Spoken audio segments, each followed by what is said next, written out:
Assalamualaikum warahmatullahi wabarakatuh. Selamat pagi pendengar. Kami hadir kembali ke ruang dengar Anda, masih dalam rangkaian acara yang kami hadirkan untuk menemani Anda ya di kesempatan pagi hari ini, di hari Jumat 19 September 2025. Saatnya kami hadirkan dialog Palembang pagi ini seputar bullying, luka yang tak terlihat, stop bullying, selamatkan generasi muda. Nah, tentunya pendengar, dialog Palembang pagi ini juga bisa Anda dengarkan di RRI Digital di App Store dan juga Play Store, juga bisa disaksikan ya di YouTube Pro 1 RRI Palembang. Dan untuk line interaktif, nanti Anda bisa bergabung tentunya melalui pesawat telepon kami di 0711369977 atau juga bisa bergabung via WA di 082179279090. Dan di pagi hari ini, pendengar, kami juga sudah bersama dengan narasumber kami yang sudah tersambung ya via Zoom. Ada Bapak Dr. Abdul Latif Mahfud SH-MKN. Ini merupakan Komisioner KPAD Sumatera Selatan, sudah tersambung saat ini. Kami coba sapa ya. Assalamualaikum, selamat pagi. Waalaikumsalam, Mbak Esi bisa dengar suara saya? Bisa, Pak Abdul Latif. Terima kasih waktunya ya. Ya. Baik. Dan pastinya juga nanti kita akan bersama dengan Ibu Fitriana Esos MSI, Kepala Dinas Pemberdayaan Perempuan dan juga Perlindungan Anak Provinsi Sumatera Selatan. Jadi nanti pendengar juga dapat langsung ya ikutan interaktif melalui line telepon di 0711369977 atau juga bisa bergabung di WA 082179279090, juga bisa bergabung via kanal YouTube ya di kolom live chat. Silakan saja ada pertanyaan atau komentar yang bisa pendengar sampaikan untuk bergabung di dialog Palembang pagi ini. Baik, kita ke para Abdul Latif ya. Pak Abdul Latif, ini kalau untuk pendengar kita nih sebagai informasi, tentunya kalau berbicara mengenai bullying ya, ini sepertinya dari dulu udah ada ya Pak Abdul Latif ya.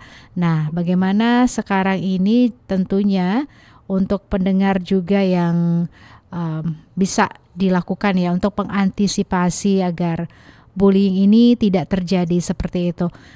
Boleh mungkin informasinya seputar upaya apa yang sudah dilakukan dalam mencegah dan juga mengurangi kasus perundungan atau bullying ini dari KPAD Sumatera Selatan sendiri. Silakan Pak Abdul Latif. Baik, Mbak Esi, terima kasih untuk waktunya. Assalamualaikum warahmatullahi wabarakatuh. Salam sejahtera, salam hebat, anak hebat Indonesia. Kami terbaru kemarin saya baru hari Rabu kalau tidak salah itu melakukan sosialisasi anti bullying di SMP 35 Palembang berbarengan dengan tim dari BNN ya, karena memang biasanya paketnya bergabung dengan anti narkoba. Itu yang sudah dilakukan oleh KPAD. Terbaru lagi hari Rabu kemarin KPAD termasuk diundang dan masuk, alhamdulillah dimasukkan di dalam gugus tugas ya untuk penentuan kota layak anak atau KLA. Ini juga tujuannya salah satu indikator kota layak anak itu ya di satuan pendidikan. Itu bagaimana hak-hak anak itu bisa terpenuhi. Kalau berbicara bullying, Mbak Esi, seperti yang sudah sering saya sampaikan, baik mau forum media ataupun ketika kegiatan sosialisasi kepada anak-anak, terutama anak-anak peserta didik ya di lingkungan sekolah, itu setidaknya memang banyak persepsi ya. Ada yang bilang bullying itu perundungan. Saya juga bingung untuk mencari arti kata perundungan itu apa. Tapi setidaknya ada tiga M kalau menurut bahasa saya yang bisa saya tarik dari istilah bullying ini. Pertama, yang pertama itu menindas. Nah, jadi antar siswa, ya, antar pelajar itu tidak boleh ada kata menindas. Kata penindasan ini sebenarnya kata-kata lama, memang makanya cerita-cerita masalah perundungan ini bukan hal baru. Paling lama waktu kita masih dijajah dulu ya, bahasa penindasan antara orang yang dijajah gitu. Nah, tapi ini sudah tidak pas lagi, kata penindasan ini sudah tidak pas lagi kalau digunakan sekarang. Makanya M yang pertama itu yang harus dihindari adalah menindas. Yang kedua, M yang kedua itu adalah mengganggu. Nah, mengganggu ini banyak anunya, banyak bentuknya ya. Bagaimana orang merasa terganggu, terutama di satuan pendidikan, di dalam lingkungan sekolah. M yang ketiga itu menyakiti. Nah, satu kata kunci Mbak Esi dalam setiap persoalan perundungan ini atau bullying ini, dia itu dilakukan berulang-ulang. Ya. Ada pengulangan di dalam tindakan setidaknya 3M tadi, menindas, mengganggu dan menyakiti. Nah, ini dulu mungkin Mbak Esi. Baik, kalau berbicara mengenai penyebab nih Pak Abdul Latif, mungkin boleh disampaikan untuk pendengar ya, apa sih biasanya yang menjadi penyebab terjadinya bullying ini? Ya, banyak faktor ya, banyak faktor. Terutama kita mengerucutkan saja cerita bullying ini kan di lingkungan sekolah lah ya, di lingkungan satuan pendidikan. Pertama, persoalan pergaulan. Ini juga ada bullying sosial ya, bullying, ada memang bentuk bullying itu ada verbal, non verbal, ada yang terbaru ini bullying melalui media ya. Ada satu lagi itu bullying sosial. Nah, lingkungan sosial itu bentuk istilahnya geng-geng gitu. Membentuk komunitas-komunitas sendiri. Kalau tidak masuk dalam gengnya, dia dikucilkan. Nah, anak yang di luar dari geng itu yang suka jadi bulian gitu. Suka disakiti, diganggu seperti itu. Kemudian ada lagi faktor dari tekanan keluarga gitu ya, yang kita temukan juga persoalan-persoalan keluarga akhirnya membuat seorang anak itu menjadi hiperaktif atau psikologisnya rada kurang stabil gitu. Jadi kurang tenang dalam menghadapi persoalan hidup ini. Apalagi di satuan pendidikan itu tugas banyak, PR-nya banyak. Nah, yang ketiga yang temuan kami ya tentu faktor perkembangan fisik terutama. Ada anak itu kalau dia sudah memiliki fisiknya yang jauh lebih besar gitu, nah itu kecenderungan dia suka mengganggu anak-anak yang fisiknya jauh di bawah gitu ya. Makanya kita bersyukur ada program makan bergizi gratis ya, MBG itu. Mudah-mudahan ada kesetaraan dalam pencapaian gizi setiap anak kita. Ya, mungkin itu Mbak Esi. Baik, Pak Abdul Latif, kalau kita berbicara mengenai data ya, temuan teman-teman di lapangan sampai dengan sekarang, berapa datanya gitu ya untuk kasus bullying yang terjadi di Sumatera Selatan ini? Bu. Ya. Kalau di kami kemarin kalau tidak salah di KPAD sudah ada rilis sekitar 19 ya, tapi itu dalam angka 1 tahunan ya laporan kita masuk ke KPAD Sumsel. Kemarin kekerasan terhadap remaja itu kekerasan terhadap anak kalau dari Dinas Perlindungan Perempuan kalau tidak salah Bu, saya mengutip apa yang disampaikan Bu Fitri ya, 200-an kasus yang sudah masuk di laporan dinas. Itu memang bervariasi ya, tidak semua bullying, terutama bullying yang ada di lingkungan satuan pendidikan. Kekerasan anak ini kan banyak sekali bentuknya, bukan hanya di lingkungan pendidikan. Itu Mbak Sim. Baik, Pak Abdul Latif, ini kalau kita lihat ya peran ataupun juga keberadaan media sosial, pengaruhnya terhadap bullying ini kan sekarang ini udah sering sekali terjadi. Nah, ini kalau dari KPAD Sumatera Selatan sendiri, mungkin ada hal yang dilakukan ya khususnya untuk mencegah bullying terjadi pada anak-anak yang asalnya atau pengaruhnya dari media sosial nih. Ya, tentu KPAD tidak bisa bergerak sendiri ya.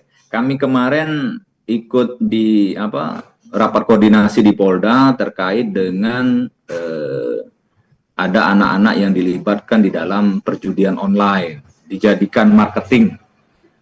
Ini kaitan dalam dunia media sosial. Kemudian ada yang menarik ini, eh,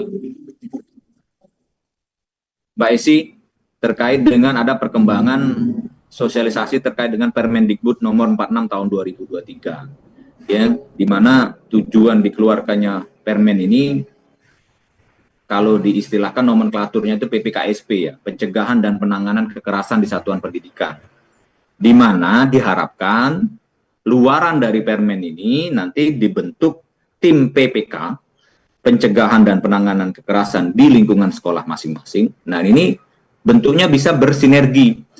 Itu tujuannya, contoh banyak ditemukan kasus-kasus kekerasan seksual itu yang menggunakan media, ya, nyebar-nyebar gambar pacarnya. Nah, ini kadang-kadang anak peserta didik ini bukan satu sekolah, tapi berbeda sekolah. Kemudian ada juga ejekan-ejekan yang bullying tadi, bullying yang dimunculkan melalui media sosial yang diawali dari IG, dari WA, mengirim-ngirim gambar yang memprovokasi sifatnya. Nah, ini memang sebenarnya diharapkan pertama bisa diselesaikan di lingkungan satuan pendidikannya masing-masing dulu. Jangan melebar kemana-mana. Karena seperti yang kita sama tahu, anak-anak kita ini hampir rata-rata semua itu full day, ya, hampir menghabiskan hari mereka itu di sekolah. Jadi dengan dikeluarkannya Permen 4623 ini diharapkan persoalan-persoalan bullying baik secara verbal langsung, ya, person to person, atau melalui media itu bisa diselesaikan di satuan pendidikan masing-masing. Mungkin itu, Mbak Esi. Baik, terima kasih Pak Selamat pagi, Abdul Latif. Ibu Fitri. Iya, ini Ibu Fitri juga sudah bergabung, ya. Assalamualaikum Ibu Fitri.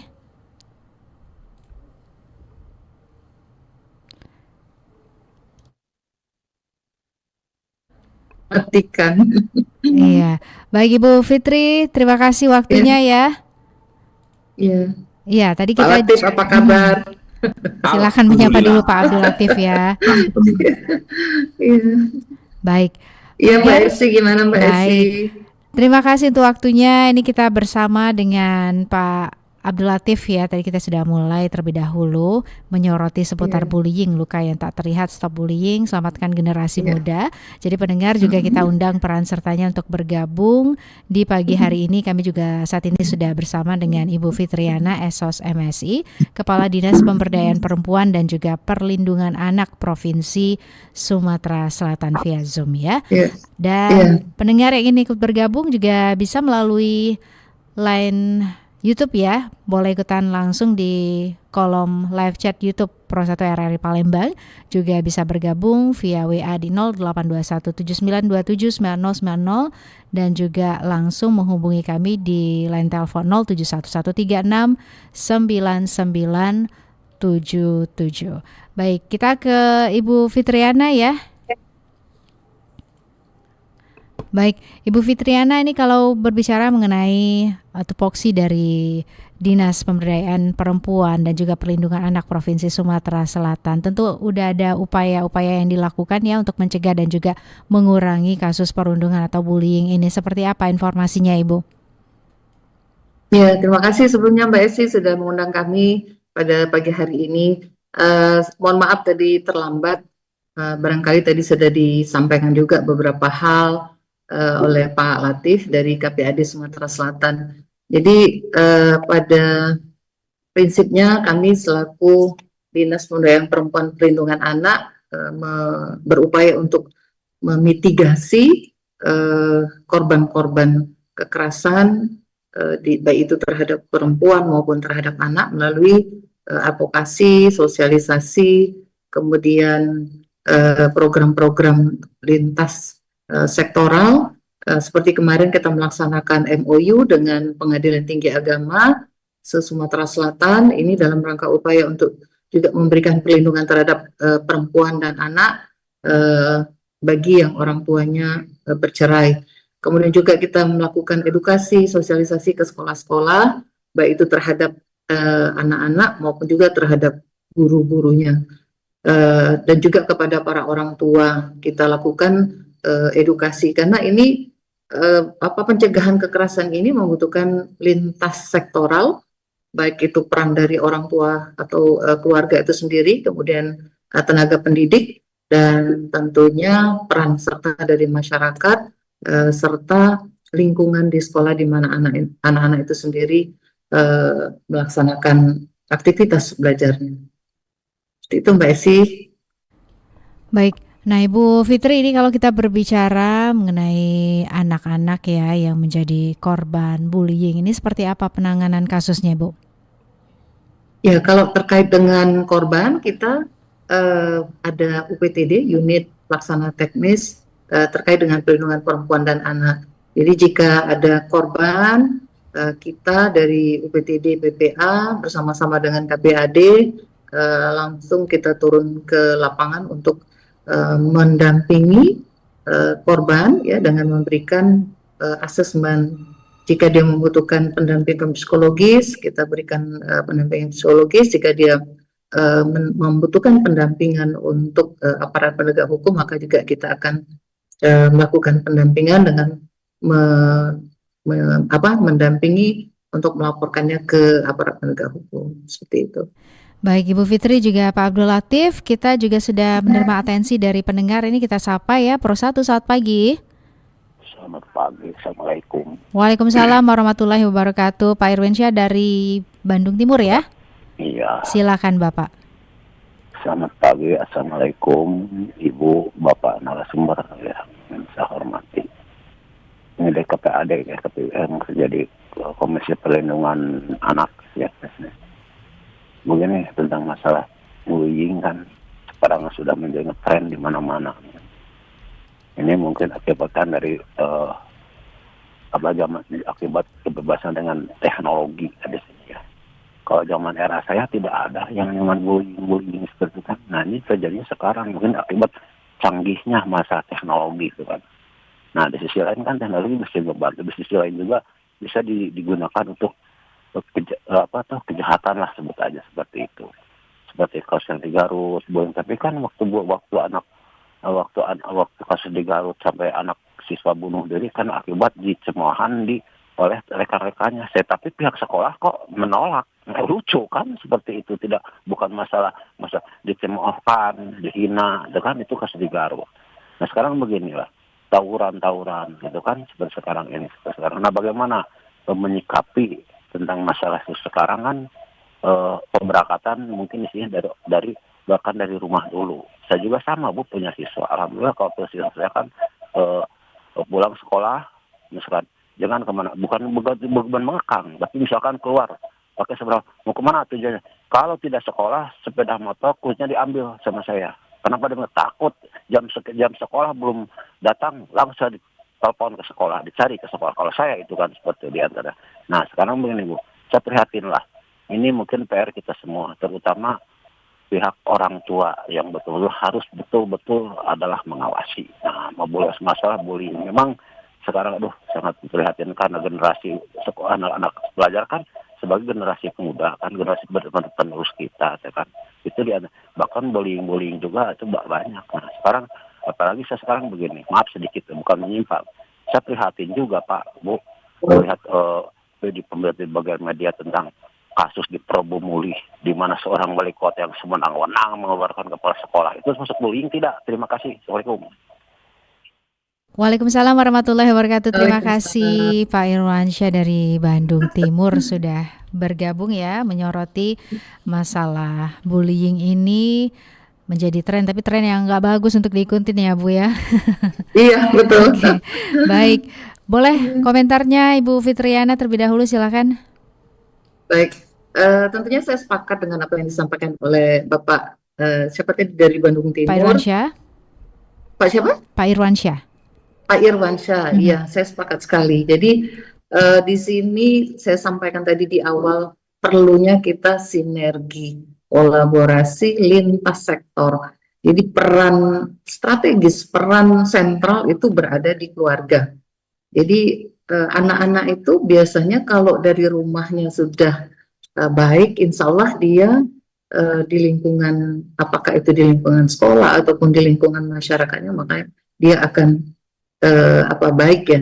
Tadi pola asuh yang diberikan oleh kedua orang tuanya itu akan sangat mempengaruhi sikap, perilaku, attitude daripada anak-anak itu di mana dia berada. Nah, tadi disampaikan oleh Pak Irwansyah bahwasanya peran penting dari keluarga, peran penting dari kedua orang tua itu memang saya sangat sepakat sekali. Jadi tadi berangkat dari keluarga, kemudian bagaimana anak ini bisa berinteraksi baik dengan lingkungan sekolahnya. Nah, itu cerminannya adalah dari keluarga. Bagaimana keluarga mendidik si anak, maka insya Allah di sekolah juga dia akan berperilaku baik, beretitude yang baik, dan tentunya tidak menjadi tadi salah satu pelaku seperti bullying yang disampaikan tadi. Nah, ini sebetulnya menarik sekali apa yang disampaikan tadi. Sekali lagi, kita membutuhkan kerjasama. Nah, selama ini mungkin kerjasamanya belum begitu harmonis ya, karena ada benturan di dalam psikologis antara guru, di dalam dia memberikan pendidikan kepada anak-anak. Misalnya guru ini berlaku tegas. Nah, terkadang orang tua ya yang anaknya diberikan apakah itu sanksi ataupun juga teguran, kadang-kadang orang tuanya tidak menerima. Nah, padahal kapasitas pendidik ataupun guru itu memberikan pendidikan ya, mendidik anak, bukan berarti dia melakukan kekerasan. Nah, ini kadang-kadang ada benturan di sini. Nanti disampaikan bahwa ini adalah pelanggaran HAM, kan? Padahal guru tadi ingin memberikan edukasi, memberikan yang namanya mendidik ya, mana yang benar dan mana yang salah itu harus dilakukan oleh guru. Nah, kadang-kadang karena ada benturan tadi, guru merasa juga mereka tidak tidak dilindungi itu kan, sehingga kadang-kadang banyak guru yang dilaporkan oleh orang tua melakukan kekerasan dan lain sebagainya. Nah, ini seperti contoh di Jawa Barat, saya sangat senang sekali ada Pak Gubernurnya memberikan semacam perjanjian kepada para orang tua jika ingin menyekolahkan anaknya di sekolah itu, maka dia harus menyetujui aturan-aturan yang dilakukan oleh sekolah. Seperti misalnya guru memberikan mendidik anaknya dengan tegas ya, maka orang tua tidak boleh melaporkan gurunya, dan itu kan sempat viral ya kemarin gara-gara ada seorang anak yang ditegur oleh Pak Dedi karena dia tidak boleh ikut study tour ya kalau tidak salah, karena kondisi keluarganya kan kurang mampu tetapi dia memaksakan diri. Nah, ini juga fenomena yang dialami oleh keluarga dan juga anak-anak kita sekarang. Jadi pengaruh dari media sosial, kata Pak Irwansyah tadi, juga salah satu pemicunya. Banyak yang flexing ya, melihat temannya misalnya berpakaian ataupun juga menggunakan produk-produk branded yang kita tidak tahu dapatnya dari mana, sehingga ikut-ikutan untuk flexing. Nah, ini kadang-kadang menuntut orang tuanya untuk berhutang dan lain sebagainya. Nah, sebetulnya kembali lagi peran sentral daripada kedua orang tua, terutama ibu. Ibu ini kan sangat-sangat strategis sekali dalam memberikan pola asuh yang baik kepada anak-anaknya, sehingga insya Allah kalau dari rumahnya sudah baik, maka di lingkungan manapun dia berada, dia akan baik. Tuh, Mbak Esi. Baik, terima kasih Ibu Fitriana. Kita ke Pak Abdul Latif, boleh mungkin komentarnya dari apa yang sudah disampaikan oleh Pak Irwansyah di Bandung Timur ya? Ya, makasih Pak Irwan. Kemudian saya menambahkan apa yang disampaikan oleh Ibu Fitri ya. Pertama, beberapa minggu yang lalu saya juga ngisi kalau tidak salah di Pro 2 ya, terkait dengan pelarangan Roblox dan Free Fire, game online di anak gitu ya. Itu yang melarang itu Kementerian Pendidikan atau Tapi memang, ini saya menyoroti dua regulasi terkait ini. Ini juga masih tadi bahasa Bu Fit tadi kan belum bersinergi kita ini. Sementara kebijakan Komdigi sendiri belum ada larangan aturan penertiban. Itu soal game ya. Memang dari awal tadi apa yang disampaikan Mbak Esi juga, memang persoalan media ini, ya, penggunaan media sosial ini sudah menjadi momok sebenarnya, yang tidak bisa kita hindari, tidak bisa juga kita batasi karena perkembangan zamannya sudah berubah. Kalau zaman kami tahun 2000-an itu HP saja sudah barang mewah. Kalau sekarang ini anak-anak kelas SMP saja sudah megang HP dan memang WiFi juga aksesnya bisa di mana-mana. Nah, ini perlu kebijakan dari pemerintah untuk mengatur ini terkait dengan penggunaan media sosial. Ada satu yang menarik di Australia, anak-anak sudah dilarang untuk menggunakan Facebook, menggunakan IG. Nah, di Cina juga demikian. Kita masih menunggu yang baru pembatasan atau pelarangan terkait game online yang oleh Kementerian. Yang kedua, menarik nih, kesenggol juga akhirnya Provinsi Sumatera Selatan melalui yang viral kemarin. Tapi saya merujuknya ke Permendikbud nomor 46 tahun 2023 terkait dengan PPKSP, pencegahan penanggulangan kekerasan di satuan pendidikan. Tujuan dari aturan teknis Permendikbud ini adalah salah satunya tujuannya membuat sekolah itu aman tanpa kekerasan. Aman ini bukan hanya murid, bukan hanya peserta didik, tapi pendidik dan tenaga pendidik. Iya.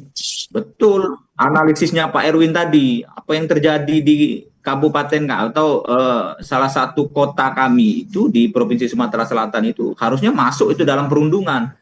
Yang korbannya itu pendidik sama tenaga pendidik.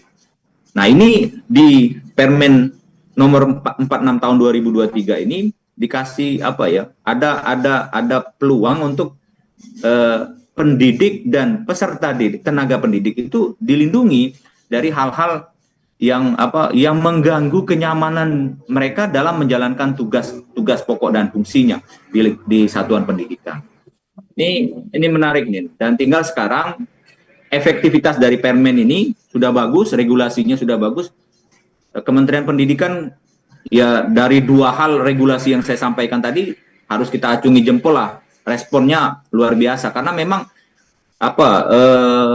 yang berhubungan langsung dengan peserta didik ya Kementerian Pendidikan. Jadi memang mereka tahu persis apa yang menjadi problem di lapangan. Mengeluarkan kebijakan itu yang bisa dibuat oleh pemerintah dalam memberikan pengaturan-pengaturan. Mungkin itu Bu Mbak Esi.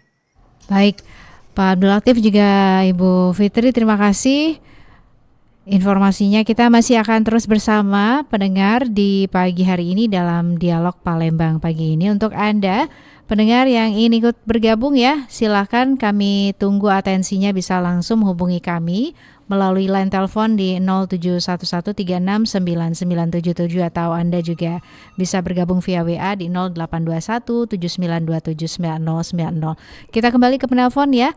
Pro 1, selamat pagi. Selamat pagi Mbak Esi. Iya, Pak Zakaria ini ya di Kenten. Iya. Silakan Pak Zakaria, ada komentar atau pertanyaannya? Iya. Selamat pagi dengan Pak Abdul Latif ya. Mungkin Ibu Fitri juga bisa menanggapinya. Saya memahami begini Pak Abdul Latif, bahwa perundungan ini mungkin berkaitan dengan tipe pembelajaran anak gitu Pak Latif. Jadi ada anak itu tipe pembelajaran yang visual, ada tipe pembelajarannya audio atau pragmatis. Sebagian daripada mungkin guru-guru juga tidak memahami hal tersebut. Jadi tipe-tipe anak itu pembelajarannya ada yang agak lambat, ada yang cepat gitu. Bagaimana menurut Pak Abdul Latif atau Ibu Putri cara-cara memahaminya itu bisa diterapkan atau memberikan pengarahan di sekolah mengenai salah pembelajaran anak? Mungkin bisa berkaitan dengan perundungan ini bisa terjadi. Terima kasih atas penjelasannya. Semoga selalu sukses. Assalamualaikum. Amin. Waalaikumsalam warahmatullahi wabarakatuh. Terima kasih. Dari Kenten ada Bapak Zakaria ya. Ini menyoroti mengenai sistem pembelajaran saat ini ya. Adakah ini juga pengaruhnya tentunya terhadap perundungan? Bagaimana komentarnya? Kita ke Pak Abdul Latif terlebih dahulu ya. Silakan Pak Abdul Latif. Baik, makasih Mbak Esi, Pak Zakaria, makasih pertanyaannya.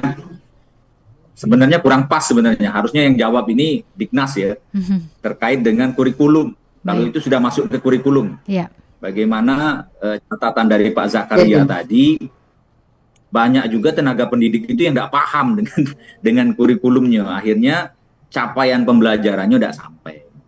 Apalagi dengan metode-metode sekarang ini kan ada hybrid ya, dengan Zoom segala macam. Nah ini yang mengakibatkan pesan, apalagi nilai-nilai terkait dengan perundungan itu kadang-kadang tidak sampai.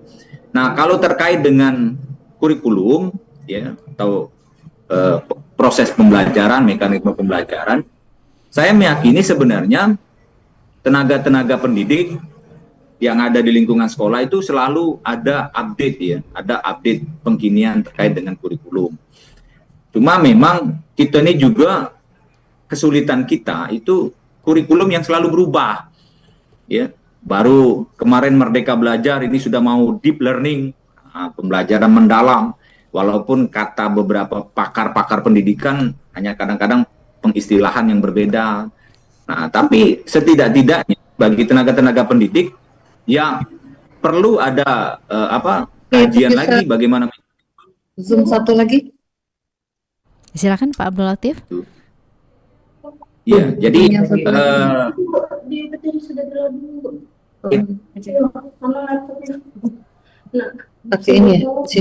ini sepertinya suaranya Ibu Fitri ya. Ibu Fitri. Maaf. Iya. Masuk ya? Iya, silakan Pak Abdul Latif dilanjutkan. Ya, jadi kalau terkait dengan perkembangan kurikulum, bagaimana mekanisme pembelajaran, tenaga-tenaga pendidik yang ada di lingkungan sekolah itu sebenarnya sudah terus mengupdate ya. Nah, cuma memang kualitas dari guru terutama itu mungkin ada mekanisme sendiri untuk bisa mengukur bagaimana capaian-capaian pembelajaran itu bisa sampai. Mungkin itu saja dari saya, dari KPAD. Memang yang rada pas sebenarnya dari Dignas sendiri ini, Pak Isi, menjawab terkait dengan mekanisme pembelajaran, termasuk juga evaluasi. Baik, terima kasih pandangannya ya Pak Abdul Latif. Kita ke Ibu Fitri. Ibu Fitri mungkin boleh mengomentari tadi apa yang sudah disampaikan oleh Pak Zakaria yang ada di Kenten ya, mengenai sistem pembelajaran, pengaruhnya seperti apa, dari guru juga yang mungkin kurang memahami sistemnya. Ibu melihatnya seperti apa nih?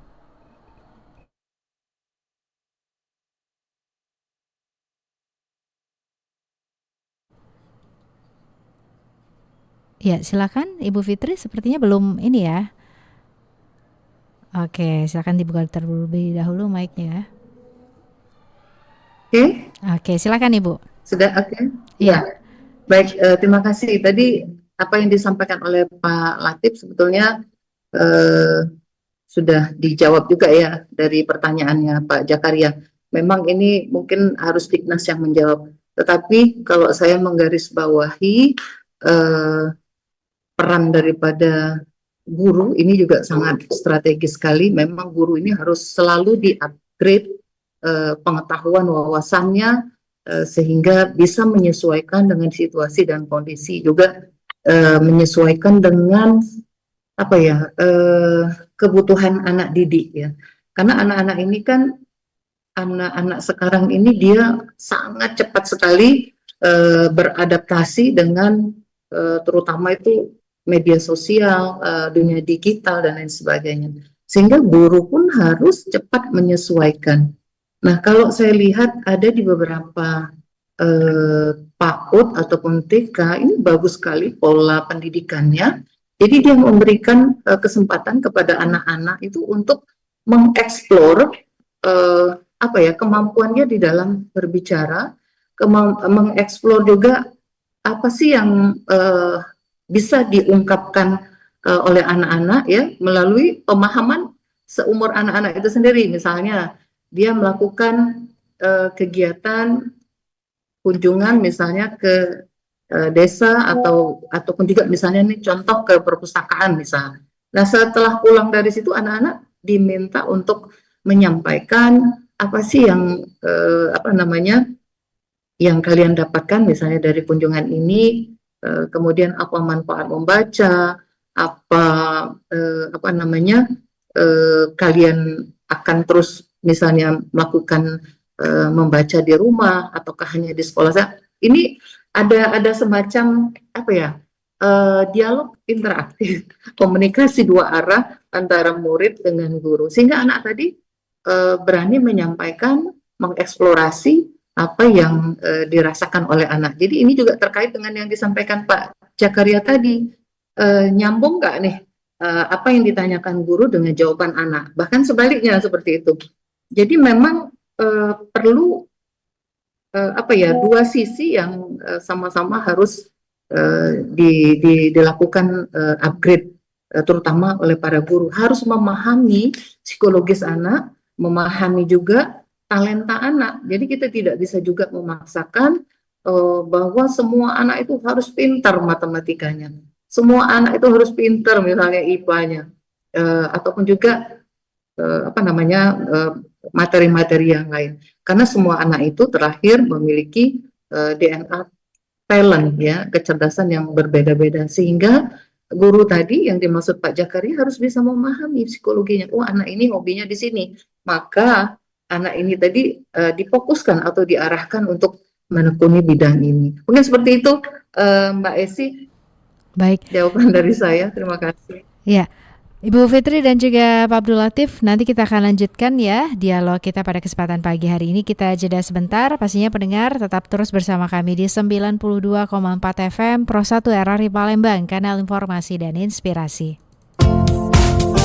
Mbak Esi, masih bersama Anda, Dialog Palembang pagi ini, hanya di Pro 1 RRI Palembang.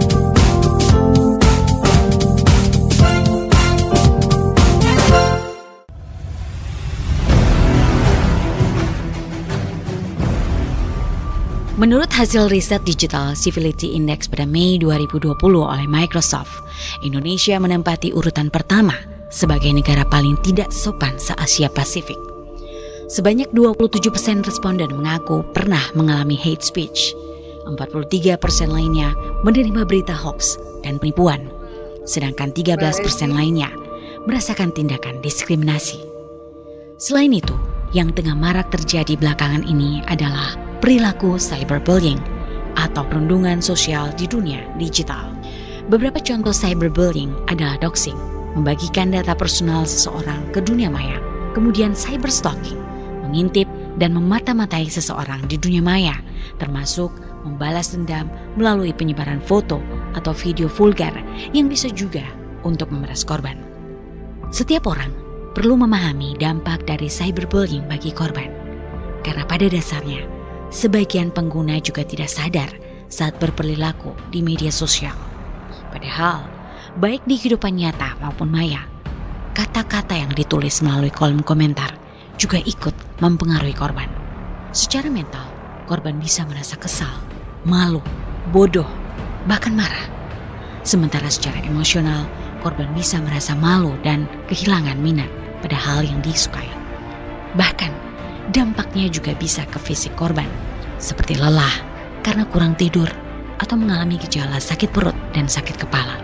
Lebih parahnya lagi, cyberbullying juga memiliki dampak psikologis, yakni mudah depresi, marah, cemas, merasa gelisah, menyakiti diri sendiri, hingga percobaan bunuh diri.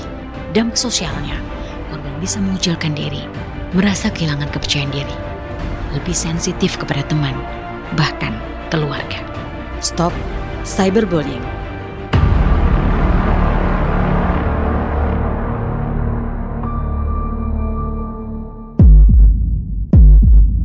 Ini suara detak jantungmu saat dibangunkan alarm. Dan tahu hal yang tidak mengenakan akan terjadi lagi.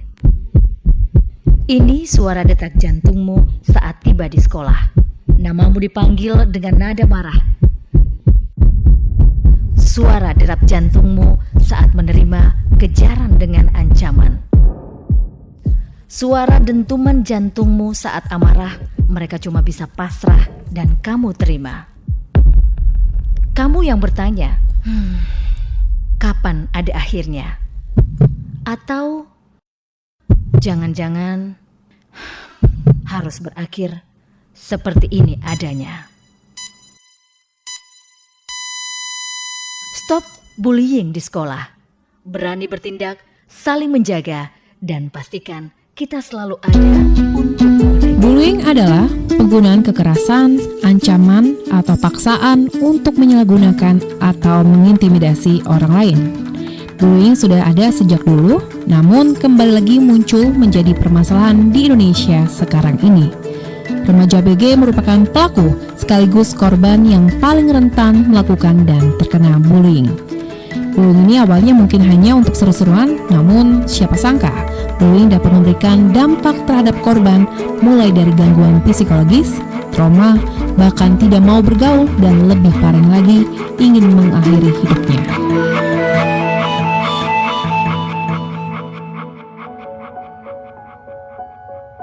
Dugaan perlakuan bullying atau perundungan menimpa MS 13 tahun seorang siswa sekolah menengah pertama SMP Negeri Kota Malang. Akibatnya salah satu ujung jari korban terpaksa harus diamputasi. Ya, harapan dari keluarga, kami satu menyayangkan sampai kejadian seperti ini, berharap ada efek jerah dan pertanggungjawaban, karena ini jangan sampai terjadi ke orang lain. Kalau terjadi ke keluarga kita bagaimana? Bayangkan bila ini terjadi pada putra atau putri Anda.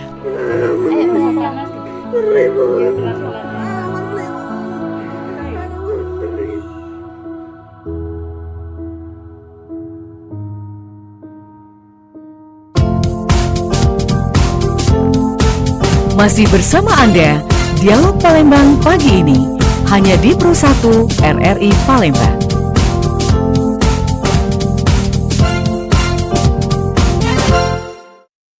Terima kasih pendengar, terus bersama kami dalam Dialog Palembang pagi ini. Kita masih menyoroti tema bullying, luka yang tak terlihat. Stop bullying, selamatkan generasi muda. Bersama dengan narasumber kami ada Bapak Dr. Abdul Latif Mahfuz SH MKM, Komisioner KPAD Sumatera Selatan. Dan tadi kami juga sudah bersama dengan Ibu Fitriana Esos MSI ya, Kepala Dinas Pemberdayaan Perempuan dan juga Perlindungan Anak Provinsi Sumatera Selatan. Tapi tadi sebelumnya Ibu Fitri udah izin live ya. Baik, terima kasih untuk Ibu Fitri sebelumnya. Dan juga pendengar yang ingin ikut bergabung silakan, masih ada kesempatannya di line telepon 0711369977 atau juga bisa bergabung via WA di 082179279090. Kami masih bersama Bapak Dr. Abdul Latif Mahfuz SH MKM, Komisioner KPAD Sumatera Selatan. Pak Abdul Latif masih bersama kami ya? Iya Mbak Sih. Baik. Pak Abdul Latif, ini kita sudah menerima atensi dari pendengar via WA ini ya. Kita langsung saja bacakan dari pendengar yang sudah bergabung. Ada Muhammad Elham di Sukajadi kilometer 16-nya. Jadi Muhammad Elham ini penyintas bullying secara verbal selama 6 tahun sekolah ya. Dampaknya lumayan lama, membekas seperti anxiokeris, menutup diri dan juga dari lingkungan dan juga banyak lagi. Masalahnya saya yakin di luar sana korban bullying di sekolah ini nggak akan berani buat speak up atau bahkan sekedar cerita ke orang-orang terdekatnya. Nah, pertanyaannya gimana caranya atau ada solusi apa dari narasumber untuk mengatasi hal ini? Oke, ini katanya jangan bilang korban harus berani bicara ya, soalnya nggak banyak korban bullying yang punya keberanian yang sama. Mungkin boleh komentarnya Pak Abdul Latif. Baik, terima kasih sampaian pesan ya dari Pak Ilham, walaupun bentuk pertanyaan juga. Iya. Memang tadi sudah bolak-balik slide disampaikan, kekerasan bullying ini luar biasa, apalagi terhadap psikis ya. Seperti yang kita tahu, ada perundungan secara verbal maupun non-verbal. Verbal ini saja, itu apalagi kalau dilakukan berulang-ulang, itu lukanya bisa luar biasa dalam. Nah, regulasi pemerintah sekarang, pengembangan dari Permendikbud nomor 82 tahun 2015 dengan dikeluarkannya Permen nomor 46 tahun 2003 itu diharapkan pertama pemerintah daerah ikut berperan aktif ya dalam membentuk tim pencegahan dan penanggulangan, pencegahan dan penanganan. Jadi bukan hanya bicara penanggulangan sekarang, kita berbicara penanganan. Ini yang juga yang dikejar oleh Pak Ilham tadi. Apa sih yang bisa dilakukan? Pemerintah daerah itu ditargetkan sebenarnya, Bapak Ibu pendengar, untuk segera membentuk tim PPK, namanya tim pencegahan dan penanganan kekerasan, terutama di lingkungan sekolah. Itu tujuannya agar si anak sebagai korban ini bisa ditangani. Itu bisa melibatkan dinas sosial, DP3A tadi seperti Bu Fitriana tadi. Kemudian ada juga pemerintah daerah itu bisa melibatkan lembaga-lembaga profesi. Nah, ini yang titik poinnya. Sebenarnya kalau untuk Provinsi Sumatera Selatan, Pak Ilham, di Dinas Perlindungan Perempuan dan Anak itu sudah disediakan ya psikolog. Itu juga sudah sering warawiri menjadi narasumber di RRI ini. Itu Mbak Vera. Itu siap untuk melakukan penanganan terhadap anak-anak yang mengalami traumatik. Memang catatan kita, terutama di Provinsi Sumatera Selatan, minim sekali memang tenaga-tenaga psikolog ini. Betul apa yang dikatakan Pak Ilham, korban-korban kekerasan verbal ya, yang sakit ya, secara psikis ya, itu jarang sekali untuk dia bisa speak up, ya malu kan. Nah, ini harusnya memang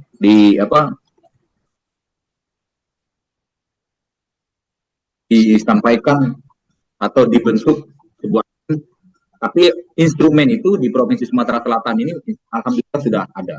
Jadi kalau memang ada korban-korban korban bullying yang merasa mengalami traumatik, itu di Dinas Perlindungan Perempuan Anak itu difasilitasi untuk ketemu dengan psikolog. Baik, Pak Abdul Latif, kita juga sudah tersambung dengan penelpon ya berikutnya. Pro 1, selamat pagi. Selamat pagi Mbak Esi. Iya, dengan Pak Kiwai ya? Ya. Baik, silakan Pak Kiwai di Batu Raja. Ya, kalau menanggapi masalah bully itu ya, kalau zaman dulu 60-an, 70-an zaman saya tentu nggak ada. Karena terjadinya peraturan MPLS ini menurut saya. Kalau dulu perguruan tinggi aja namanya ospek ya, kalau dulu ya. Nah, sekarang mulai dari SD sampai SMA MPLS. Kadang MPLS salah guna. Ya. Salah gunanya fungsi senior. Nah, senior ini ada yang baru masuk, kan orang baru. Ya. Jadi tentunya adalah kesalahan sedikit, sudah dipermainkan, timbulan bully, permainan. Nah, kalau saja MPLS itu dihapuskan saja MPLS itu. Yang dari SD sampai SMP itu kan, sampai SMA itu menurut saya. Kan. Isi aja dengan pengenalan.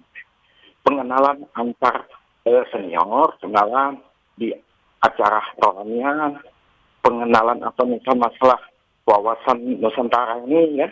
Itu menurut saya sudah itu seperti perguruan tinggi itu kan. Kalau dulu kita sekolah kuliah itu bukan cari mati, cari pendidikan untuk mengabdi pada nusa dan bangsa. Nah, yang itu jangan diarahkan. Ini MPS yang mengarahkan menurut saya. Coba kayak dulu ada nggak penasaran P4, itu aja menurut saya. Nggak usah ada yang senior-senior kayak lebih hebat. Ya, manfaatnya nggak ada juga itu. Kalau masuk sekolah, masuk ada sudah. Pencerahan, perkenalan dengan guru, dosen, itu aja. Nggak usah banyak-banyak. Kalau mau acara itu masuk militer dong, kalau gitu kan. Atau ikut militer dunia, ikut ketertiban dunia ke Israel sana. Itu aja menurut saya. MPLS ini dihapuskan saja. Itu aja menurut saya. Terima kasih waktu itu. Ini pemikiran-pemikiran kadang-kadang sudah pendidikan tinggi, pemikiran buat kebijakan kayak gitu. Itu aja menurut saya. Terima kasih waktunya. Terima kasih. Waalaikumsalam warahmatullahi wabarakatuh dari Batu Raja, Pak Kiwai. MPLS kayaknya dihapuskan aja gitu ya. Gimana nih komentarnya Pak Abdul Latif? Ya, Pak Kiwai ini semangat juga nih. Kami kemarin waktu ngisi di yang terkait dengan kebijakan game online, Pak Kiwai juga komentar juga. Tapi Pak Kiwai, kepanjangan MPLS itu masa perkenalan. Nah, tinggal sekarang bukan salah di MPLS-nya.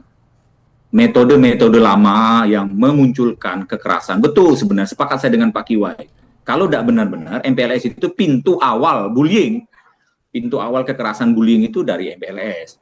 Nah, tapi itu bisa dirubah dan hampir semua, beberapa kali kami ngisi di MPLS juga, formatnya sudah banyak berubah. Tidak ada lagi, kalau dulu wajib dibotak, gitu ya, sudahnya macam-macam setelan baju segala macam. Nah, ini sudah mulai ditinggalkan dan itu juga perlu kita sampaikan ke tenaga-tenaga pendidik ya, pendidik dan tenaga pendidik agar siswa-siswanya terutama organisasi OSIS biasanya yang memiliki tanggung jawab langsung terhadap pelaksanaan MPLS itu jangan aneh-aneh, jangan membuat hal yang aneh-aneh di dalam masa pengenalan lingkungan sekolah.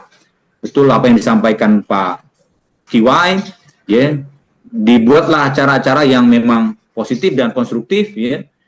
Kalau dulu ada, kalau di zaman kami tahun 90 dan 2000 ada penataran ya, P4. Memang itu nilai-nilai itu yang juga memang menjadi keprihatinan kita. Makanya aturan Kemendikbud kementerian itu mewajibkan ada 3 setidaknya mata pelajaran wajib, itu agama, bahasa Indonesia dan Pancasila dan kewarganegaraan. Ini juga apa? Atas keprihatinan. Begitu banyak substansi-substansi yang penting itu tidak tersampaikan, apalagi di forum-forum misalnya forum-forum MPLS ya. Seperti itu. Bagus itu masukannya Pak Kiwai, makasih. Baik. Pak Abdul Latif, ini tidak terasa kita sudah berada di akhir perbincangan dalam dialog Palembang pagi ini. Mungkin ada hal-hal penting yang ingin disampaikan untuk pendengar terkait tema yang kita hadirkan ya di kesempatan pagi hari ini, boleh? Baik, Mbak Esi. Pertama, berbicara perundungan sudah bolak-balik disampaikan. Ini memang perilaku atau tindakan-tindakan yang sudah berlangsung lama ya. Tapi kita selaku orang yang berpikir, kemudian orang yang terlibat di dalam terlibat langsung ya, setidak-tidaknya anak-anak kita itu kan pasti berinteraksi dalam dunia lingkungan pendidikan. Kita juga bisa memberikan pencerahan-pencerahan atau arahan-arahan agar bisa diminimalisir kejadian-kejadian terkait dengan perundungan. Tadi yang sudah saya sampaikan, setidaknya ada 3M ya, menindas, mengganggu dan menyakiti itu di lingkungan sekolah itu sebaiknya memang tidak terjadi lagi.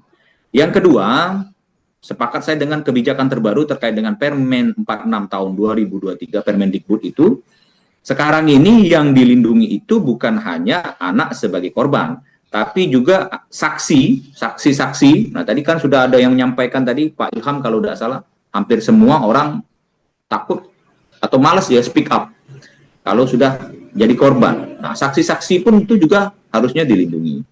Kemudian, nah ini yang kadang jadi kontroversi, anak sebagai pelaku. Itu juga di permen ini sebenarnya masuk dalam kategori untuk dilindungi karena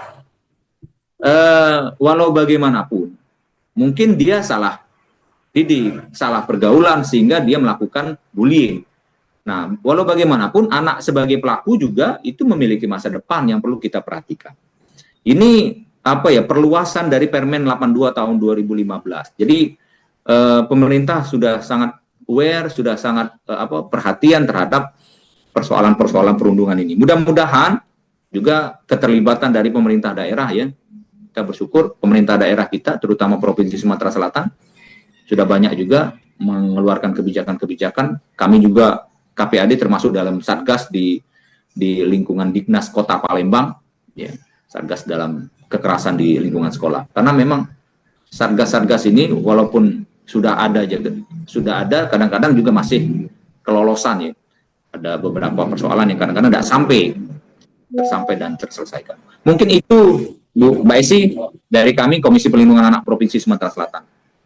Baik Pak Abdul Latif, terima kasih ya sudah bergabung bersama kami tentunya dalam dialog Palembang pagi ini.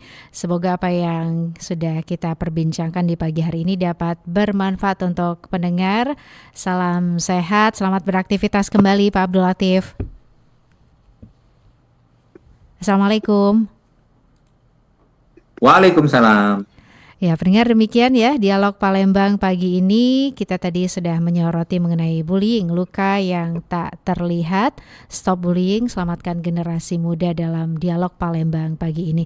Terima kasih juga untuk Anda pendengar yang sudah bergabung dalam dialog Palembang pagi ini. Tadi kita juga sudah menerima atensi dari penelpon ya, ada beberapa pendengar yang bergabung, ada Pak Irwansyah, Pak Zakaria, juga Pak Kiwai, dan juga ada melalui WA ada Oma Ana dan juga Elham di Sukajadi. Terima kasih atensinya, dan hingga di sini kebersamaan kami menemani Anda dalam dialog Palembang pagi ini di hari ini ya, hari Jumat 19 September 2025.